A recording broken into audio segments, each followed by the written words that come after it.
কিন্তু কিন্তু এই গরমটা হয়ে যখন মেয়েকে কষ্ট দেয় তখন চাই না, হয়তো সে নিজেকে মাস্টার বা মাস্টারনি ভাবে, সেই জন্য যে নিজেকে আয়নায় দেখতে ইচ্ছে করে না। রাধে রাধে, শুভ সকাল। দেখো সকালটা দেখে কত সুন্দর লাগছে, ওই যে দেখেই সুন্দর লাগছে, দূর থেকে সুন্দর লাগে যে কোনো জিনিস। কেন বললাম বলো তো, একটু পরেই যখন রোদটা বেরাবে তখন আর ভালো লাগবে না, সেই জন্যই বললাম। যাই হোক, তারপরে ফুল টুল তুলে নিয়ে এসে এই যে আমি গোপাল সেবাটা করে নিচ্ছি। রাধে কৃষ্ণ রাধে কৃষ্ণ। তারপরে পুজো পাঠ করে ভিজে কাপড়গুলো নিয়ে চলে যাচ্ছি বাইরে মেলে দেবো বলে। এত রোদ গরম, সেই জন্য তো এখন আর ছাদে যাচ্ছিই না। আর এই বাদাগুলোর মধ্যে যেন তো পেরে গেছে, মাঝে মাঝে তো আমার কাপড়ের লেগে পেরেকে ছিঁড়েও যাচ্ছে, তবুও আর যাচ্ছি না। যাই হোক, মিলে দিয়ে চলে আসলাম ঘরে। ঘরে এসে পোছা লাগাতে লেগে গেলাম। পোছা লাগাতে লাগাতেই বলি, দেখো গরমকালে বেশি রোদের দরকার নেই, বাতাসের দরকার। প্রচণ্ড পরিমাণে বাতাস ঝড় বৃষ্টি হবে, সেটা আর হচ্ছে না। শুধুই রোদ, গরম আর গরম।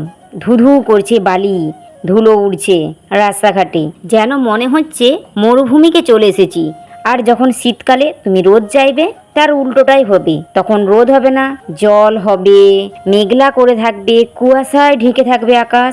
তখন আর রোদ বেরোবে না, তখন আবার হু হু করে বাতাস পর্যন্ত দেবে। কি ঝামেলায় পড়ি আমরা।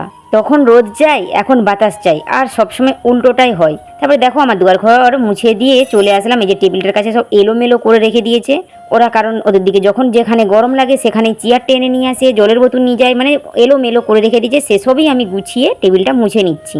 এখন এর মৌসমটা ভেবছে, মানুষ যদি গিরগিটির মতো রংটা বদলাতে পারে, তাহলে আমিই বা কেন বদলাতে পারি না? মানুষকে যদি আমরা সহ্য করে নিতে পারি, তাহলে পরে মৌসমটাকেই বা কেন হচ্ছে যে সহ্য করতে পারবো না, সয়ে নিতে পারবো না? সেই জন্য জানো তো ও ভেলকি দেখাচ্ছে।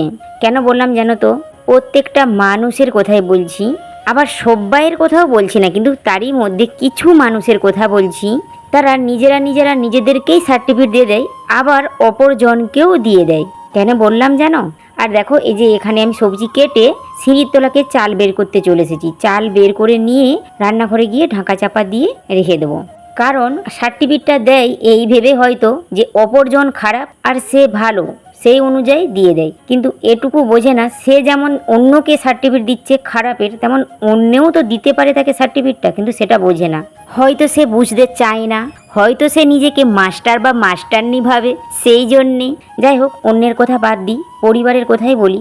পরিবারের বলো আর বাইরেরই বলো, সকলের কথাই বলছি। আমাদের গৃহিণীদেরকে যা কিছু কথা বলে আমরা সব হাসি মুখে মেনে নিই বলে এই নয় যে আমাদেরকে খারাপ লাগে না, আমাদেরকেও খারাপ লাগে, আমাদেরও কষ্ট হয়। তারা কি এটা বোঝে না? চলো পুরুষদের কথা নাহলে বাদই দিলাম, কিন্তু একটা মেয়ে হয়ে যখন মেয়েকে কষ্ট দেয়, তখন ভাবি সে কিন্তু ওই একই পরিস্থিতি দিয়ে পার হয়েছে। তখন নিজেরটার বেলা তার গায়ে লাগে, কিন্তু অপরটার বেলা গায়ে একটুও মাখে না। যাই হোক, দেখো কথা বলতে বলতে আমি রান্নাও বসিয়ে দিয়েছি, আর আমার রান্নাটাও হয়েই এসছে।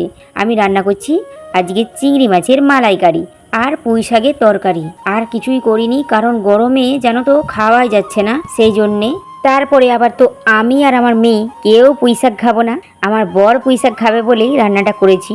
আমরা তো চিংড়ি মাছের মালাইকারি দিয়ে আর একটা আলু মাখিয়ে নেবো, ব্যাস সেটা দিয়ে আমাদের ভাত খাওয়া হয়ে যাবে। তারপরে এইসব রান্নাবান্নাও আমার হয়ে গিয়েছে, একবারে ভাতটাও বেড়ে নিলাম তাড়াতাড়ি করে, কারণ বেশি বেলা হয়ে গেলে বেশি যেন তো গরম লাগবে, সেই জন্যে তাড়াতাড়ি রান্নাবান্না করে খাওয়া দাওয়া করে গ্যাস চুলাটা মুছে নিচ্ছি। মুছে নেওয়ার পর বাসন কুসনগুলো ভালো করে ধুয়ে গুছিয়ে রেখে দেবো।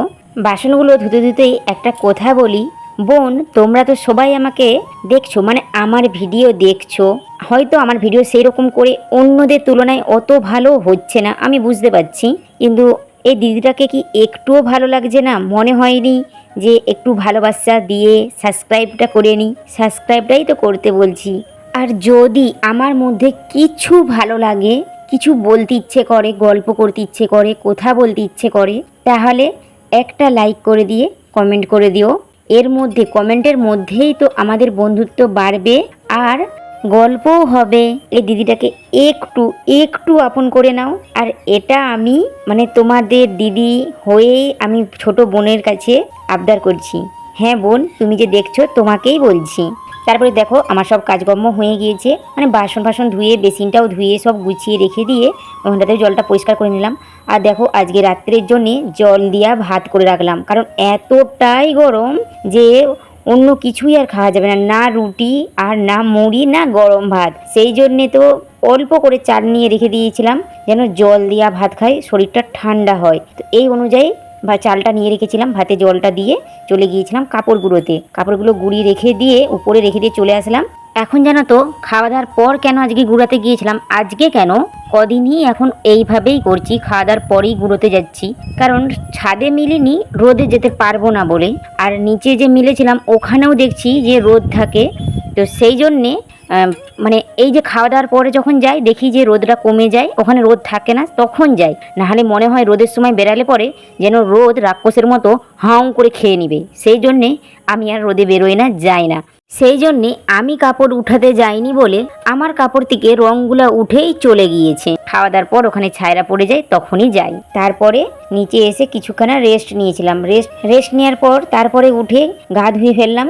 গরম এমনিতেই গা ধোয়া হয়, 2-3 বার এখন গা ধোয়া হয়েই যাচ্ছে। যাই হোক, বিকালবেলা আবার গা ধুয়ে তারপরে গোপালের কাজ করে এই যে দুয়ার ঘর সব ঝাড়ু দিতে লাগলাম। উপর দিকতে নিচ তানিক সব ঝাড়ু দিতে হবে, গুছিয়ে নিতে হবে। হ্যাঁ বোন, তোমাদেরকে সাবস্ক্রাইব করতে বলছি বলে যেন রাগ করো না, আবার একেবারে যেন মুখটা ফিরিয়ে নিও না। দেখো সকালবেলা স্নান করার পর সকলের কথাই বলছি, ফিটফাট হয়ে একবারে খুব সুন্দর করে চলে আসি। মানে যাই পরনে পড়ুক না কেন, যেভাবেই থাকুক না কেন, তবু একটু বেশ পরিষ্কার পরিচ্ছন্নভাবে থাকে, ভালো লাগে। তারপরে তো দুপুরবেলা এমন হাল বেহাল হয়ে যায় যে নিজেকে আয়নায় দেখতে ইচ্ছে করে না। তারপরে যাই হোক, দুপুরবেলার দিনটা গেল। বিকেলবেলার পর আবার গা হাত ধুয়ে আবার একটু বেশ ভালোভাবে প্রত্যেকটা গৃহিণী ঠিকঠাক হয়ে যায়। তারপরে তো দেখো চেয়ারগুলো আমি সকালবেলায় ভালো করে গুছিয়ে রেখেছিলাম, দেখলে তো। এই বিকালবেলা দেখো আবার কোথা সব করে দিয়েছে, কেমন আমাকে গোছাতে হচ্ছে। এটাই আমার কাজ, যেন মানে কাজ তো আমার জানি, মানে প্রত্যেকটা গৃহিণীরই, কিন্তু আমাদের বাড়িতে যেন তো আমার মেয়ে আর বর দুজনে মিলে এমন অবস্থা করে কি বলবো, ওদেরকেই যেন মনে হয় বেশি গরম লাগে। যাই হোক, তারপরে এই যে দেখো ওখানটা তো ঝাড়ু দিয়ে চলে আসলাম, এই যে গেটের কাছকে একবারে। প্রত্যেকটা গৃহিণীকেই কিন্তু ভালো লাগে যে একটু বেশ ফিটফাট হয়ে সাজুগুজু করে থাকবো, কিন্তু এই গরমটা একটু কি আমাদেরকে ভালোভাবে থাকতে দেবে? মোটেই থাকতে দেবে না। প্রতিজ্ঞা করে নিয়েছে যে আমাদেরকে ভালোভাবে থাকতেই দেবে না। সাজগুজ একবারেই গরমে ঘেঁটে হয়ে যায়, তখন তো বিরক্ত লাগে, যেন মনে হয় জলে যেই গা ডুবিয়ে বসে থাকি। যাই হোক, দেখো কথা বলতে বলতে আমার ঝাড়ুটারও দেওয়া হয়ে গেছে। কারণ কাজ করব না, চুল সামলাবো না সাজগুজ, সব 12টা বেজে যায়। কারণ চুল তো খুলে রাখা যায় না পিঠে, ওই করে তো সব সময় খোপা করে রাখতে হয়। আর সাজগুজ তো একবারে কি আর বলবো। আজ এই পর্যন্ত, তোমরা সবাই ভালো থেকো, রাধে রাধে।